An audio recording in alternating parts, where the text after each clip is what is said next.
Hello student, my name is Ritesh Dahiya and I am a BTech from IIT Delhi. और इस section में हम अपने क्रैश कोर्स में चालू करने वाले something called kinematics motion in 2 dimension. ना जब हम मोशन इन 2 डायमेंशन की बात करते हैं तो हम ये कहते हैं कि motion in 2 dimension is nothing but motion आपका 2 अलग अलग डायमेंशन में हो रहा है, एक्स डायमेंशन और वाई डायमेंशन फॉर एग्जांपल, और दोनों का आपस में कोई लेना देना नहीं है एक्सेप्ट फॉर टाइम।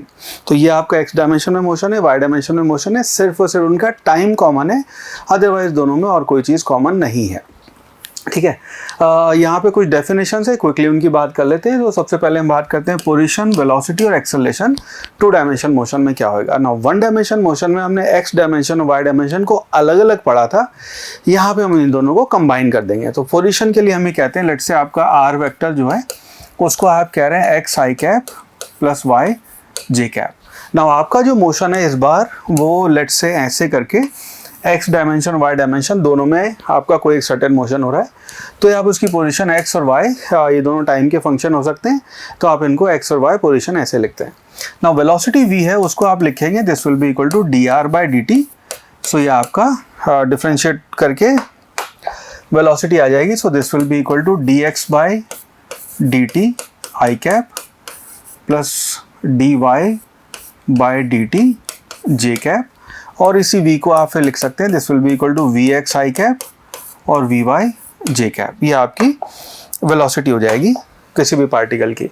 ना अगर आपको ऐसे में वेलोसिटी की डायरेक्शन बतानी हो तो आप लिखेंगे tan थीटा, उसकी इंस्टेंटेनियस वेलोसिटी की direction will be equal to V Y divided by V X. ये आपको इंस्टेंटेनियस पार्टिकल मान लीजिए यहाँ पे है और इस डायरेक्शन में जा रहा है, तो उसकी एक्स डायरेक्शन और वाई डायरेक्शन की जो स्पीड है उन दोनों को जब आप एक्स डायरेक्शन और वाई डायरेक्शन उसकी स्पीड को जो आप डिवाइड कर देंगे तो आपको इंस्टेंटेनियस उसके डायरेक्शन और मोशन मिल जाएगा। सिमिलरली इसको अगर हम मान लीजिए फिर डिवाइड कर दें फर्दर डिफरेंशिएट कर दें तो आपका एक्सेलरेशन आ जाएगा। तो acceleration a will be equal to d v x by d t in i cap plus d v d v y by d t in j cap, और इसको आप ऐसे भी लिख सकते हैं a will be equal to a x i cap plus a y j cap. ये आपकी एक्सेलरेशन की वैल्यू हो जाएगी। ना ये जो आपका वी एक्स है वी वाई है ये दोनों एक दूसरे के इंडिपेंडेंट है, आपका x और y जो है इंडिपेंडेंट है। सिमिलरली ए एक्स और ए वाई हो सकता है इन दोनों में से कोई एक हो कोई एक ना हो, आई मीन एक की वैल्यू 0 भी हो सकती है या दूसरे की नॉन जीरो वैल्यू भी हो सकती है। If that is the case आपका इंडिपेंडेंट मोशन हो रहा है x और y डायरेक्शन में, आपस में इनका कोई लेना देना नहीं है। राइट, चलो मूव करते हैं आगे। यहाँ पे अगर हम एक सवाल सॉल्व करें तो से फॉर एग्जांपल नीट 2017 में आपसे सवाल पूछा गया जहाँ पे कहा गया the X and Y coordinates of a particle at any given time are given by X is equal to 5t minus 2t square and y is given as 10t respectively. दोनों टाइम के function हमें दे रखे हैं where x and y are in metres and t is in second. सवाल है acceleration of the particle at t is equal to 2 second क्या होगा। तो हमें एक्सेलरेशन बताना है t is equal to 2 second पे क्या होगा ना। इसी को अगर हम कंबाइन करके भी लिख सकते हैं और सेपरेट भी लिख सकते हैं। So let's combine these two. So इस केस में अगर मैं इन दोनों को कंबाइन कर दूं यहाँ पे तो हम ये कह सकते हैं कि आपकी जो पोजीशन है वो वेरी कर रही है 5t माइनस 2t स्क्वायर आई कैप, ये एक्स डायमेंशन में मोशन है, प्लस 10t जे कैप, ये आपका y डायरेक्शन में आपका ऐसे मोशन हो रहा है। दोनों ही टाइम के फंक्शन है लेकिन इंडिपेंडेंट मूव कर रहे हैं, x में अलग और y में अलग। अब हमें बताना है एक्सेलरेशन, तो एक्सेलरेशन निकालने के लिए डबल डिफरेंशिएट करना पड़ेगा। तो अगर v निकालना हो तो v आएगा पहले D r by d T, यानी इसको आप एक बार डिफरेंशिएट कर दें तो इसकी वैल्यू आ जाएगी 5 जो डिफरेंशिएट होएगा 5t तो बना 5 माइनस 4t आई कैप प्लस 10 जे कैप। ये हो गई आपकी वेलोसिटी। नाउ एक्सेलरेशन के लिए इसको एक बार हम फिर डिफरेंशिएट कर देंगे तो आपका acceleration that will be equal to d v by d t, और इसको जो आप डिफरेंशिएट करेंगे तो वैल्यू 0 हो जाएगी। This will be equal to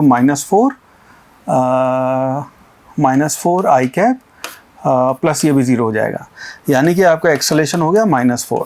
ठीक है, which means option number B -4 would be our right answer.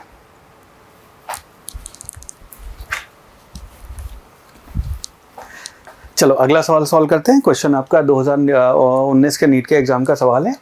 Question says when an object when an object is shot from the bottom of a long smooth inclined plane kept an angle of 60 degree with horizontal, it can travel a distance x1 along the plane. ठीक है, तो अगर आपने ये आपका case 1 है कि आपने मान लीजिए इंक्लाइन प्लेन लिया है जिसका एंगल 60 डिग्री है, यहाँ पे आपने एक पार्टिकल को इनिशियल u वेलोसिटी से फेंका है, तो ये x1 की दूरी पे जाके यहाँ पे इसकी वेलोसिटी 0 हो जाती है, यहाँ पे रुक जाता है. ठीक है. सेकेंड केस जो है अपना second case it says, but when the inclination is decreased to 30 degree and the same object is shot with the same velocity, it can travel a distance x2.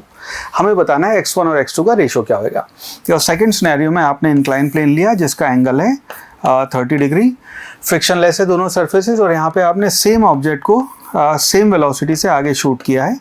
इस बार वो x2 की दूरी पे जाके यहाँ पे इसकी वेलोसिटी 0 हो जाती है. हमें बताना है x1 और x2 का रेशियो क्या होगा. ना इन दोनों ही केसेस में जो आपका एक्सेलरेशन होएगा या रिटार्डेशन जो होएगा वो होएगा आपका g sin थीटा. ठीक है, तो इस केस में आपका पहला केस है a1 है, उसकी वैल्यू हो गई -g sin 60. So that means आपका a1 है वो हो जाएगा -√3/2 g आपकी एक्सेलेरेशन की वैल्यू हो जाएगी. सेकंड केस में जो a2 है आपका रिटार्डेशन या उसके एक्सेलेरेशन है, that will be equal to g sin 30, यानी कि आपकी a2 की वैल्यू हो जाएगी -g/2, ये आपका एक्सेलेरेशन होएगा. नाउ इस केस में अब अगर यहाँ पे हम अपनी third equation of motion use कर लें, सो हम ये कह सकते हैं थर्ड इक्वेशन से v² = u² + 2as. तो इसको अगर हम फर्स्ट केस के लिए यूज़ करें, सो हम कह सकते हैं 0 will be equal to u² - 2, a की यहाँ पे वैल्यू आ जाएगी आपकी √3/2, और ये आपका जो डिस्प्लेसमेंट हुआ है उसकी वैल्यू है x1, विच एम्प्लाइज आपका x1 है that will be equal to एक मिनट g भी था, g भी आ जाएगा यहाँ पे. So x1 will be equal to 2 cancel हो जाएगा, this will be equal to √3g. Similarly अगर हम यहाँ पे बात करें अपने x2 की, तो x2 जो है उसके लिए आप लिख सकते हैं 0 will be equal to u² - 2 × g/2 x2, which implies आपका x2 जो है that will be equal to u² / 2g. ये आपकी सेकंड इक्वेशन हो गई, ये अपनी फर्स्ट इक्वेशन है. अब हमें इन दोनों का रेशियो बताना है, तो इन दोनों को पकड़ के डिवाइड कर देते हैं. सो दैट मीन्स आपका x1 divided by x2 that will be equal to, ये आ जाएगा u² divided by √3g multiplied by, इसको रेसिप्रोकल ले लेते हैं, ये हो गया 2g divided by u².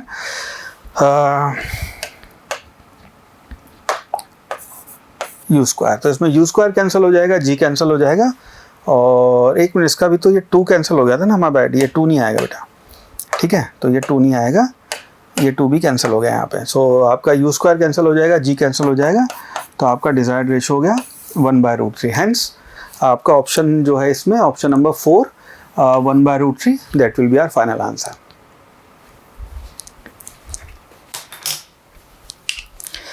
Right, इसके बाद बात करते हैं 2 डायमेंशन मोशन का जो सबसे कॉमन एग्जांपल है, जो सबसे ज़्यादा जिसके ऊपर सवाल बनते हैं and that you actually worry about, वो है अपना प्रोजेक्टाइल मोशन. तो प्रोजेक्टाइल मोशन को हम ये कहते हैं कि आपने इस लोकेशन से इनिशियल वेलोसिटी u लेके, लेट्स से इनिशियल वेलोसिटी आपकी u थी, तो इस डायरेक्शन में आपने प्रोजेक्ट कर दिया है. हम कहते हैं इसकी, अगर इसको कंपोनेंट्स में ब्रेक करेंगे तो इसकी velocity u cos theta i cap, और इस डायरेक्शन में velocity u sin theta j cap, ये आपकी हो जाती है. अगर इस इनिशियल वेलोसिटी u को अगर आप कंपोनेंट्स में ब्रेक कर दें तो ये आपकी वेलोसिटी बन जाती है. सो ये आपकी अगर इस मोशन को देखेंगे 2 डायमेंशन मोशन को अगर हम ब्रेक करेंगे x और y डायमेंशन में, तो आपका u cos थीटा से पार्टिकल इधर चल के जा रहा है और u sin थीटा से ऊपर जाके वापस आया, तो ये आपका 1 डायमेंशन मोशन जो हमने इनिशियली 1 डायमेंशन में पढ़ा था, मोशन अंडर ग्रेविटी, वो हो रहा है. ये आपका कंटिन्यूस चला जा रहा है, चला जा रहा है, चला जा रहा है. इन दोनों के बीच में कोई चीज़ कॉमन नहीं है एक्सेप्ट फॉर टाइम. तो ये जब पार्टिकल ऊपर जाके वापस नीचे आ जाएगा, हम इसका भी टाइम रोक देंगे, बिकॉज ये पार्टिकल वापस आके ज़मीन पर रुक गया. ठीक है, तो ये आपका हॉरिजॉन्टल मोशन है. इसके कुछ फॉर्मूले जो आपको ध्यान रखने होंगे, डायरेक्ट इन फॉर्मूले की आपको एग्जाम हॉल में ज़रूरत पड़ जाती है. तो जो फॉर्मूले हैं वो है आपका time of flight, range, maximum height, velocity at the highest point, final velocity, change in momentum और इक्वेशन ऑफ ट्रेजेक्ट्री. तो इन फॉर्मूलेज की बात करें तो ये फॉर्मूले आपको ध्यान रखने हैं. Right, so time of flight आपका होता है 2u sin थीटा बाई जी. ठीक है, इसको 2u sin थीटा बाई जी भी याद रख सकते हैं. मैं इसको जनरली कहता हूँ, इसे आप लिखें 2uy by g. U y आपका वाई डायरेक्शन में जो आपकी यू साइन थीटा वेलोसिटी है उससे करेंगे। तो अगर वाई डायरेक्शन की वेलोसिटी आप इसको देखेंगे यू साइन थीटा, ये एग्जैक्टली सेम चीज़ हो गई जो हमने मोशन अंडर ग्रेविटी में पढ़ा था। तो आपका सेम फॉर्मूला यहाँ अप्लाई हो जाएगा। सेकंड यहाँ पे फॉर्मूला आता है आपका जिसको हम कहते हैं रेंज। रेंज है कि वो कहाँ जाके गिरेगा। तो ये जो रेंज आपका डिस्टेंस है जहाँ जाके वो ज़मीन पे टकराएगा उसको हम रेंज कहते हैं। उसकी वैल्यू आती है 2, ये आपका आएगा u square sine 2 theta by g, या फिर इसको आप ये ऐसे याद रखें 2 ux uy बाय जी। राइट। मैक्सिमम हाइट जो आपकी अटेन होएगी, जो आपकी मैक्सिमम हाइट पे वो ट्रैवल किया है, जो मैक्सिमम हाइट वो अटेन करेगा उसकी वैल्यू होगी you square sine square theta by 2g। और अगर इसको नोटिस करेंगे तो मोशन अंडर वन डायमेंशन से ये फॉर्मूला आपका u y square divided by 2g है। सेम चीज़ हमने वहाँ पढ़ी थी कि हाईएस्ट पॉइंट पे जाके आपकी फाइनल वेलोसिटी जीरो आती है। थर्ड इक्वेशन से हमने इसको डिराइव किया था। तो u y square divided by 2g ये आपकी मैक्सिमम हाइट हो जाएगी। Now at the maximum point, ये बड़ा इंटरेस्टिंग है, इसके ऊपर बहुत सवाल बनते हैं।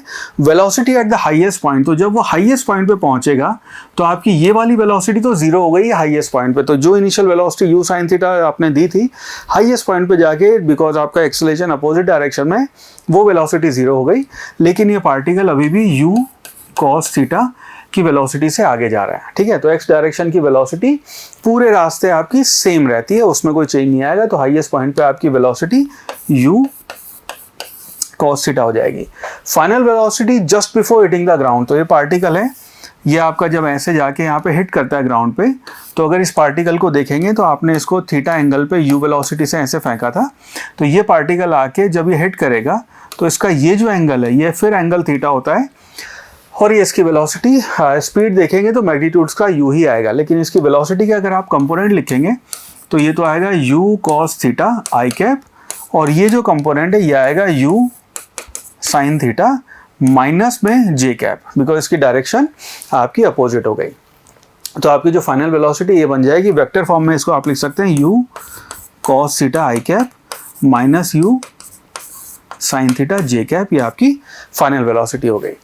चेंज इन मोमेंटम की अगर बात करेंगे, नीट में डायरेक्टली आपसे एक बार ये सवाल पूछ लिया गया था कि चेंज इन मोमेंटम बताओ ना। इनिशियल वेलोसिटी जो है आपकी, इस वेलोसिटी को आपने लिखा u cos theta i cap plus u sine theta j cap, ये आपकी इनिशियल वेलोसिटी है, ये आपकी फाइनल वेलोसिटी है। इन दोनों के बीच का अगर आप डिफरेंस देखेंगे तो आप जो चेंज इन मोमेंटम है उसको आप लिखेंगे m multiplied by delta v, इसकी वैल्यू हो जाएगी m मल्टीप्लाइड बाय, इससे करेंगे तो u cos थीटा कैंसिल हो जाएगा। So this will be equal to twice u sine theta j cap minus sine के साथ, तो माइनस साइन लगाना मत भूलना, ये माइनस वैल्यू आ जाएगी। ये आपका चेंज इन मोमेंटम होएगा।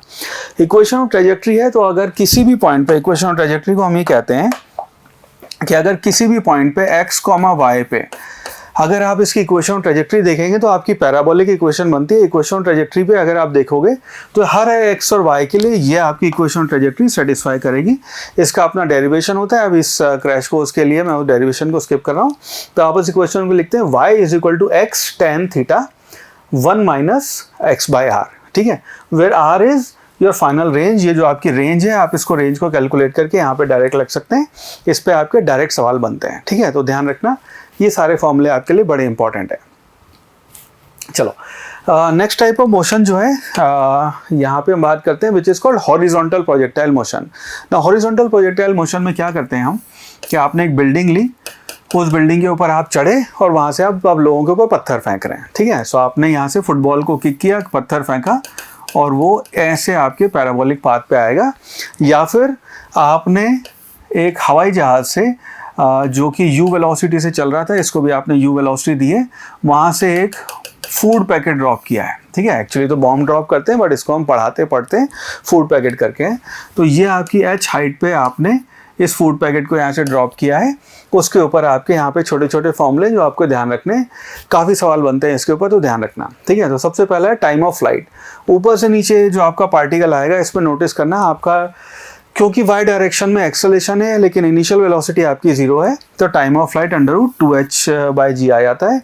रेंज जो है जो यहाँ से हिट करेगा उसको आप लिखते हैं ut, और ये टाइम की वैल्यू रख के u √h/g आ जाता है। ठीक है, इसको ध्यान रखना।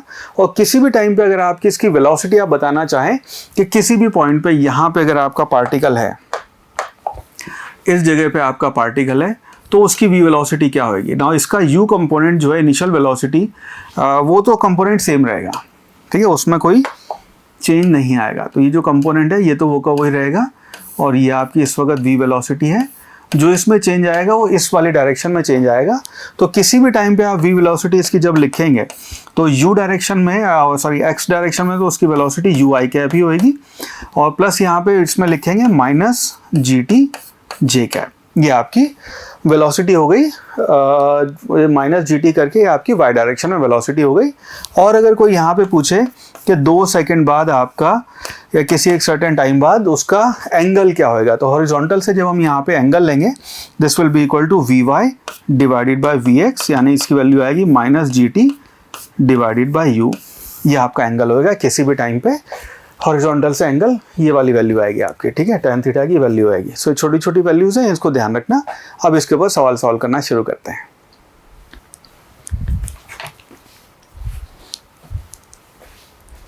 नेक्स्ट क्वेश्चन सेज 2014 का आपके नीट के एग्जाम का सवाल है। Question says a projectile is fired from the surface of earth with a velocity of 5 metre per second and an angle theta with horizontal. Another projectile is fired from another planet with a velocity of 3 meter per second at the same angle. It follows the same trajectory which is identical with the trajectory of projectile fired from Earth. सवाल है value of acceleration due to gravity on this planet क्या होगी। Now scenario ये है कि आपने अर्थ पे एक प्रोजेक्टाइल को फेंका ऐसे करके 5 मीटर पर सेकेंड से थीटा एंगल पे, ठीक है। आपने सिमिलरली दूसरे एक और किसी प्लेनेट पे जाके प्रोजेक्टाइल को फेंका 3 मीटर पर सेकेंड से सेम थीटा एंगल पे। आई डोंट नो व्हाई दूसरे प्लैनेट पे जाके भी हम यही काम कर रहे हैं, तो लेटेस्ट से हम ये काम कर रहे हैं। दोनों काम में नोटिस किया कि ट्रेजेक्ट्री सेम है। ट्रेजेक्ट्री सेम का मतलब ये है कि उनकी मैक्सिमम हाइट और रेंज दोनों सेम आई होगी और एग्जैक्ट सेम पाथ फॉलो किया होगा ना। ये सवाल देख के लगता है ट्रेजेक्ट्री की जैसे बात करते हैं लोग इक्वेशन ट्रेजेक्ट्री पे चले जाते हैं। ऑफकोर्स उससे भी आप सॉल्व कर सकते हैं, लेकिन उससे भी अच्छा तरीका है अगर आप यहाँ पे मैक्सिमम हाइट को इक्वेट कर देंगे। सो आपका इस वाले केस में जो मैक्सिमम हाइट है, ठीक है, h1 e कह लेते हैं इसको, हाथ पे जो आपकी हाइट है that will be equal to uy square divided by 2ge। ये आपकी हाइट हो जाएगी, तो इसकी वैल्यू आ जाएगी this will be equal to, ये आपका u जो है 5 दिया हुआ है, so this will be equal to 5 square divide by 2ge। इसकी वैल्यू 9.8 हम बाद में रख लेंगे। h प्लैनेट है उसकी वैल्यू आएगी वहाँ का uy स्क्वायर, तो डायरेक्ट वैल्यू डाल लेते हैं। सो यानी कि 3 स्क्वायर डिवाइडेड बाय 2g उसका प्लैनेट, इसकी वैल्यू हमें चाहिए। इन दोनों को आप इक्वेट कर दें, सो हम ये कह सकते हैं 25 divided by 2 into 9.8 will be equal to 3 का स्क्वायर, ये 3 का स्क्वायर यानी कि 9 डिवाइडेड बाय 2g प्लैनेट। इसको इधर ले आए, इसको इधर ले आए, 2 कैंसिल हो जाएगा। So which means G planet will be equal to 9.8 multiplied by 9 divided by 25 divided bye 25, ये आपका वैल्यू हो जाएगी ना। इसको जब हम सॉल्व करेंगे तो इसको अगर हम g की वैल्यू ऑलमोस्ट 10 ले लें तो होगा 90 डिवाइड, को कैलकुलेशन बता रहा हूँ, तो ये होगा 90 divide by 25। So 90 divide by 25 की वैल्यू हो जाएगी आपकी 36 बाय 36 बाय 10, तो यार 360 बाय 100। उसको जब सॉल्व करेंगे तो 3.6 आएगा। अब इसकी वैल्यू उससे थोड़ी सी कम होएगी, यानी कि इसकी वैल्यू ऑलमोस्ट 3.52 समथिंग हो जाएगी। हेंस आपका option number A 3.5 would be the right answer.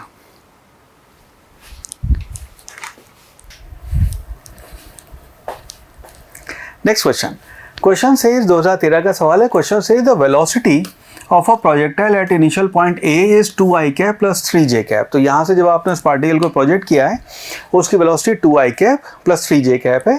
सवाल है its velocity in metre per second at point B. तो जब उसका just before hitting the ground velocity होगी वो क्या होगी ये बताना है ना। ये बात अपने को पता है। अगर हम इसको प्रोजेक्टाइल के बेसिक्स पे जाएं तो जब आपने प्रोजेक्टाइल लॉन्च किया तो उसकी वेलोसिटी का कंपोनेंट है 2i कैप और ये वाला कंपोनेंट हो गया आपका 3j कैप।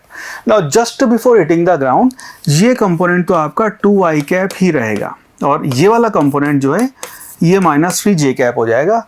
हेंस आपकी फाइनल वेलोसिटी जो हो जाएगी that will be equal to 2i cap minus 3j cap. ये आपके बेसिक से सवाल सॉल्व हो गया।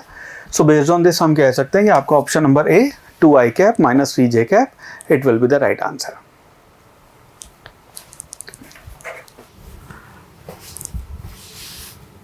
Next question says a horizontal range and the maximum height of a projectile are equal. तो हमें हॉरिजॉन्टल रेंज और मैक्सिमम हाइट जो है वो दोनों इक्वल दे रखी है। The angle of projection of projectile क्या होगा ये हमें बताना है। 2012 में नीट से आपसे पूछा गया था। सिंपल सवाल है। कुछ लोगों का इसका रिजल्ट डायरेक्ट याद रह जाता है, तो हम इसको एक बार डिराइव करके देख लेते हैं। आप भी इसका रिजल्ट याद रख सकते हैं। हमें दिया है कि एच मैक्सिमम जो है आपकी that will be equal to range. ठीक है, एच मैक्सिमम का अगर हम यहाँ पे फॉर्मूला यूज़ करें तो हम इसको लिख सकते हैं this will be equal to u square divided by u square sine theta divided by 2g sine square theta. And r की अगर हम वैल्यू करें यहाँ पे लिखें तो this will be equal to twice u square sine theta cos theta divided by g. Now यहाँ पे इसको आर को हमने लिखा है u x multiplied by u y की टर्म में। ठीक है, तो यू एक्स आपका यू साइन थीटा और यू वाई हो गया आपका ये 2y बाय जी ये लिखा है, और वो आपका यू वाई हो गया यू कॉस थीटा। ठीक है, सो इसके टर्म में लिखेंगे तो एक साइन थीटा कैंसिल हो जाएगा, जी कैंसिल हो जाएगा, यू स्क्वायर कैंसिल हो जाएगा। सो इसकी वैल्यू बची है आपकी sine theta will be by 2 is equal to 2 cos theta. ना इसको अगर इधर ले आए, इसको इधर मल्टीप्लाई कर दें तो ये बन जाएगा आपका आंसर अपने को टेन थीटा की टर्म में देना है। So tan theta will be equal to 4, ये आपका वैल्यू आ गई। So tan theta is equal to 4 आ गया, राइट। ठीक है, तो बेस्ड ऑन दिस हम कह सकते हैं कि theta is equal to tan inverse 4। Option number 2 this will be the correct choice. Next question 2011 में आपसे सवाल पूछा गया। Question says a missile is fired for maximum range. तो आपने मिसाइल को ऐसे फायर किया है कि उसकी मैक्सिमम रेंज आ जाए with initial velocity of 20 metre per second. तो ये आपने इनिशियल वेलोसिटी दी है और जी की वैल्यू में कहा है अगर हम यहाँ 10 मीटर पर सेकंड ले सके तो हमें पूछा है रेंज क्या होगी, रेंज हमें बताना है। ना ये बात अपने को पता है, अगर हम फॉर्मूले पे ध्यान दें तो हम जो रेंज का फॉर्मूला है ये आपने यू और थीटा पे फेंका है, तो रेंज का फॉर्मूला उसको हम लिखते हैं u square sine 2 theta divided by g. Now ये रेंज आपकी मैक्सिमम तब हो सकती है जब ये साइन 2 थीटा की वैल्यू 1 हो। साइन 2 थीटा की वैल्यू 1 होने का मतलब है theta should be equal to pi by 40 degree होना चाहिए, 45 degree. Theta should be equal to 45 degree. Hence आपका साइन 2 थीटा जो है वो 2 थीटा आपका 90 हो जाएगा और साइन थीटा की वैल्यू आपकी साइन 2 थीटा की वैल्यू 1 हो जाएगी। सो इसका मतलब है जो आपकी रेंज इस केस में आएगी that will be equal to u square, यानी कि हो गया 20 स्क्वायर डिवाइडेड बाय जी। जी की वैल्यू आप 10 ले सकते हैं यहाँ पे, तो ये हो गया 400 डिवाइडेड बाय 10 यानी कि 40 मीटर। सो ये आपका रेंज हो जाएगा and hence option number A 40 metre it will be the right answer.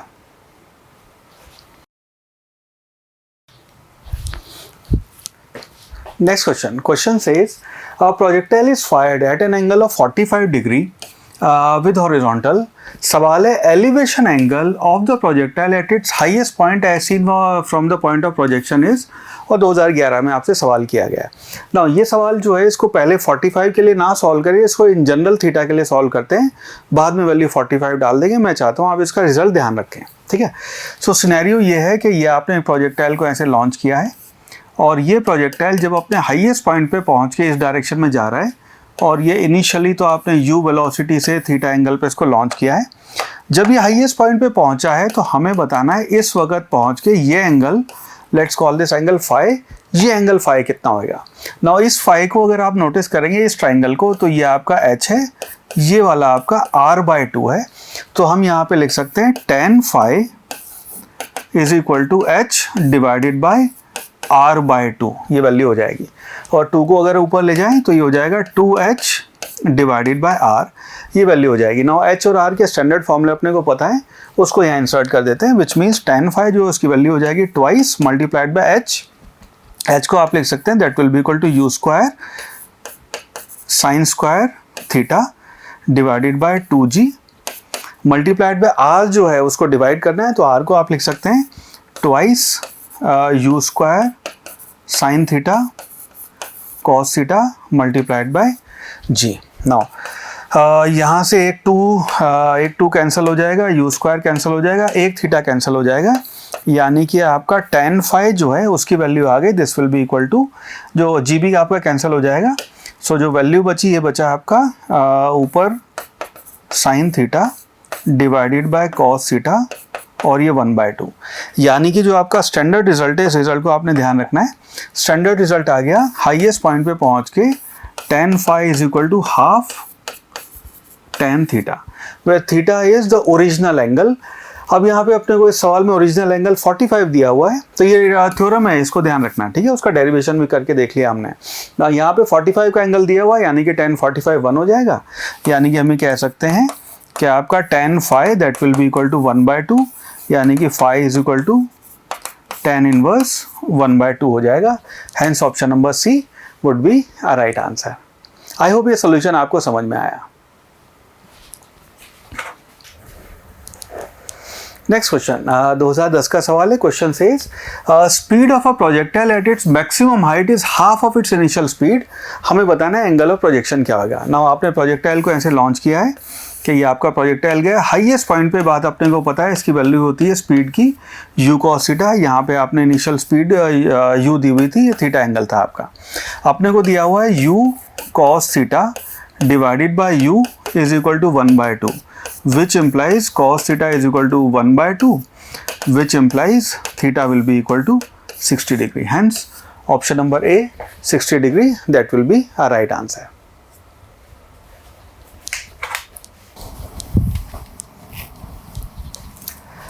Next question. Question says, an aeroplane flying for 90 meter above the ground level at 100 meter per second releases a block. सवाल है how far on the ground will it strike. तो scenario ये है कि ये आपका एक plane है, ऐसे फ्लाई करके जा रहा है, हॉरिजॉन्टल बना लेते हैं इसको।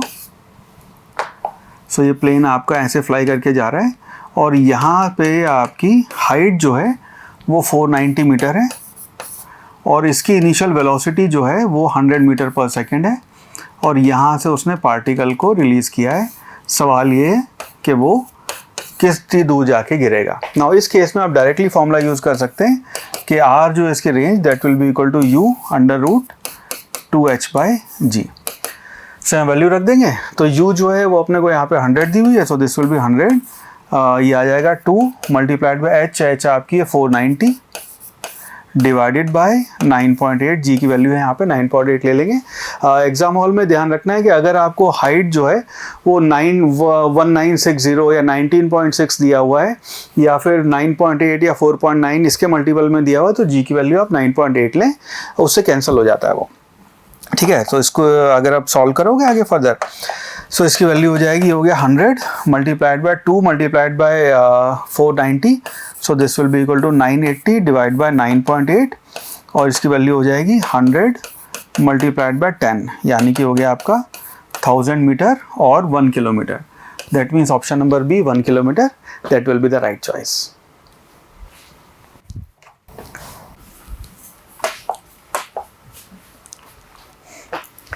Next question. Question says a large number of bullets are fired in all directions with the same speed v. सवाल है what is the maximum area on the ground on which the bullets will spread. Now ये सवाल जानबूझ के मैं आपको इसलिए करवा रहा हूँ कि क्लास में जब ये सवाल करते हैं अक्सर स्टूडेंट्स के उल्टे पुल्टे आंसर देते हैं और बहुत लोगों को तो सवाल समझ ही नहीं आता क्या हुआ है ना। बहुत सिंपल सवाल है। इसको ऐसे देखिए कि मान लीजिए आपको एक गन मिल जाए, ऑटोमेटिक गन मिल जाए और हर डायरेक्शन में उसको बुलेट को स्प्रेड कर रहे हैं, या फिर इसको थोड़ा सा नॉन वॉलेंट केस ले लेते हैं कि मान लीजिए आपके पास पानी का पाइप है और v वेलोसिटी से उसमें पानी आ रहा है। आप पानी को हर डायरेक्शन में ऐसे ऐसे ऐसे करके पूरे ज़मीन पे हर डायरेक्शन में पानी को फैला रहे हैं। नाउ जिस मैक्सिमम रेंज तक पानी आपका जाएगा या जो आपको ज़मीन गीली हो जाएगी उसका एरिया हमें बताना है। गन वाले केस में बताना है कि कहाँ कहाँ तक आपको गन फैली हुई मिलेंगी। ना इसका स्नैरियो समझते हैं। इसका स्नैरियो ऐसे देख लीजिए कि अगर मान लीजिए यहाँ से आप यहाँ खड़े थे, हर डायरेक्शन में बुलेट फेंका, तो एक इस डायरेक्शन में, एक इसमें, एक ऐसे ऐसे और ऐसे करके आपकी ये मैक्सिमम रेंज है। इस मैक्सिमम रेंज तक आपकी मान लो बुलेट पहुँची है। अब इसी चीज़ का अगर आप टॉप व्यू लेंगे तो ये आपका टॉप व्यू हो जाएगा। यहाँ पे आप खड़े हैं और ये आपकी आर मैक्सिमम है। इस रेंज पे आपने पानी के पाइप से ज़मीन को वेट कर दिया है, या फिर आपने बुलेट जो फेंकी है या बुलेट जो चलाई है वो इस एरिया में आपको बुलेट्स यहाँ पे पाई जाएंगी। सो एरिया जो यहाँ पे अपने को बताना है, so that area will be equal to nothing but pi r का स्क्वायर, जहाँ पे आपकी आर मैक्सिमम रेंज हो जाएगी। ना आर मैक्सिमम अपने को पता है आर मैक्सिमम को हम ऐसा लिखते हैं कि आर का जो फॉर्मूला होता है उसे आप लिखेंगे u square sine 2 theta divided by g. ना इसको अगर हमें मैक्सिमम करना है तो साइन 2 थीटा की वैल्यू 1 हो जाएगी, विच मीन्स आर मैक्सिमम जो आएगा आपका that will be equal to u square by g. इसको बस यहाँ इंसर्ट कर देंगे तो आपका एरिया ए हो जाएगा वो पाए यू स्क्वायर बाय जी का स्क्वायर, यानी कि हो जाएगा pi u to the power 4 divided by g square. ये आपका डिजायर्ड एरिया हो जाएगा, विच मीन्स अगर हम देखेंगे तो option number B would be our right answer.